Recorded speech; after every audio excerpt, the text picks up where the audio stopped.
So another big challenge that couples therapists face is that the couple can often get highly escalated, reactive, having fights in the room quite vociferously, and especially inexperienced therapists really don't know what to do. Just how do you handle that?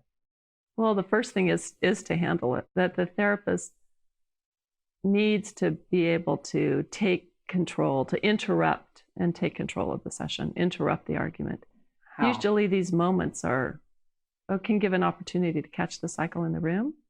So calling it out, that's how one way is to call it out and to work with the present process. That's a very effective way to manage the reactivity.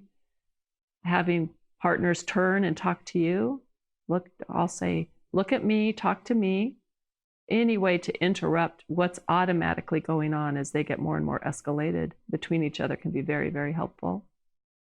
Okay, so let's look at some examples of this. And first, we're going to see some examples with John and Nydia. And this is a couple that is highly reactive, particularly in the earlier sessions. And you'll see Scott using a combination of techniques, interrupting and reflecting the process, for example.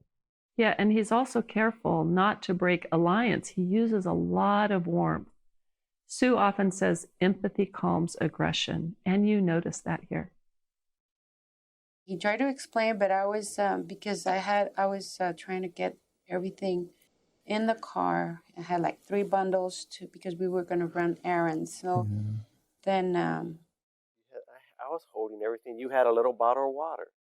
I went back into the house and got water because the bird was we left for the weekend, and so the neighbor said that the bird was very thirsty on the weekend. I don't know nothing about birds actually, but I thought it was a good idea to go get water, good water, and she said to put a little dish of water because they like to bathe. So when I got the little dish of water. I threw it out, and he saw me. He was just looking at me, and he had the bags that needed to go to the car, and I was just changing the water.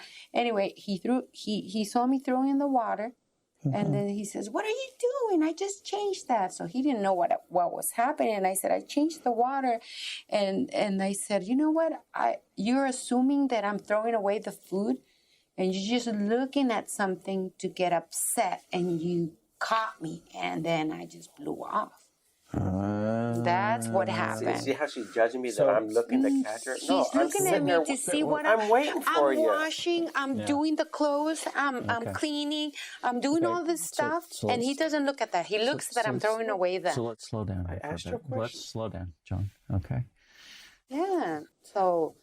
He's looking at me. He's just looking at me to see if I'm laying. Okay. If I want to see the TV, I can't because he doesn't want to see the TV. Stop.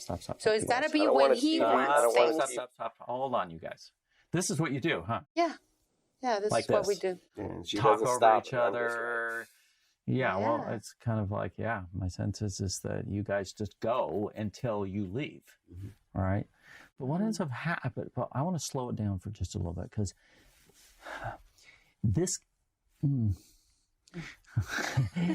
can be understood. Can? Yes, we can understand this. We can figure this out. And it's going to be really helpful once we do. Okay?